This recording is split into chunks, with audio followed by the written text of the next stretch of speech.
Hey everyone, thank you so much for joining me today. My name is Laura Train Mama. Today we are having a look at this story from the Thomas and Friends collection. It's called Thomas and Percy to the Rescue.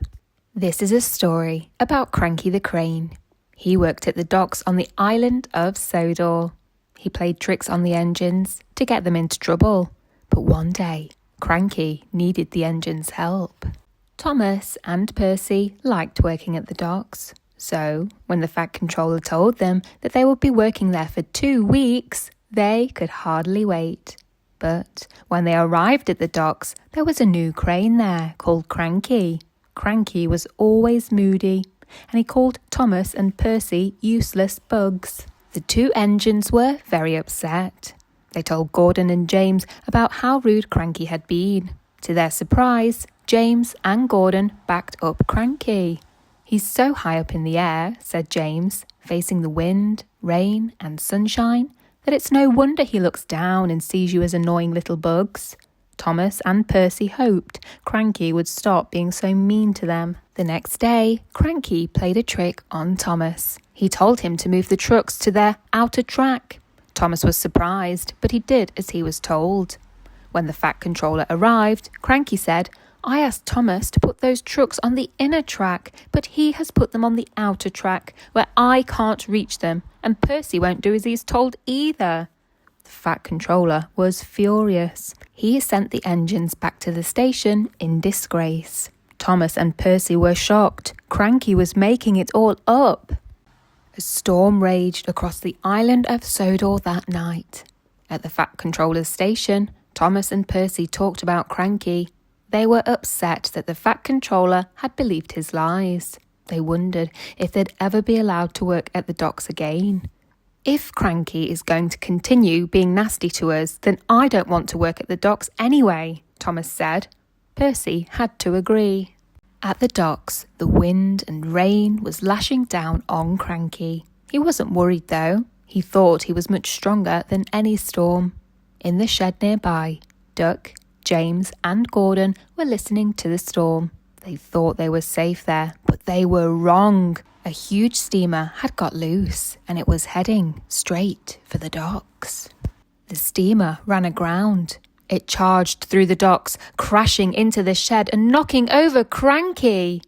Duck, Gordon and James were trapped. They called to Cranky for help, but Cranky had fallen onto his side, so needed rescuing too. Oh.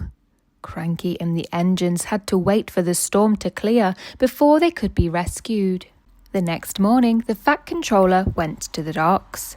"Thomas and Percy are coming to help you, Cranky," he said. "They'll have you up again in no time." "Oh, thank you, sir," said Cranky. Can you tell them I'm sorry that I was so mean to them?"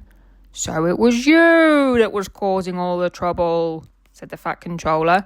"It seems I owe those engines an apology." Thomas and Percy's drivers tied ropes to Cranky and attached them to the engines. Thomas and Percy quickly pulled Cranky back upright. Cranky was very glad to see the world the right way up again. He got straight to work, clearing away the rubble. Cranky moved the steamer back into the water, and it was carefully tied in place. Then it was safe for him to pull the heavy rubble away from the shed so the trapped engines could get out. Duck, Gordon and James were very grateful. They had not liked being stuck in the shed. They thanked Cranky for his help. Cranky told them Thomas and Percy had rescued him first. "I never thought I'd be rescued by a couple of..." Cranky was about to say bugs, but he stopped himself just in time. He continued, "I never thought I would be saved by a couple of small engines. I'll try not to be rude to you again." Thomas and Percy smiled. They were just about to reply when Cranky said, "Now move out of the way, you mites. I need to get those trucks." "Pah," said Percy. Cranky wasn't polite for long. "He's back to bugging us." Percy quickly moved up the track to get out of Cranky's way, but he had forgotten that his ropes were still attached to Cranky. "Wait!" cried Thomas, but he was too late. As Percy charged forwards, the rope pulled taut, and Cranky crashed back to the ground with a thump. Thomas and Percy had to pull Cranky up for the second time. Cranky felt very silly. Now, Cranky works well with Thomas and Percy. He still looks down on them from his high perch in the sky, but he never calls them bugs or mites. After that stormy night, he knows they can be really useful engines after all. They had rescued him twice. And if Cranky is ever knocked over again, he knows the little engines will quickly put him back in his place. Goodbye. That brings us to the end of the story, Thomas and Percy to the rescue.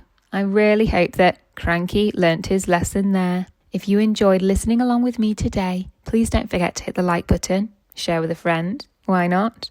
You could even check you're subscribed if you want to hear future stories. And other than that, have a great day.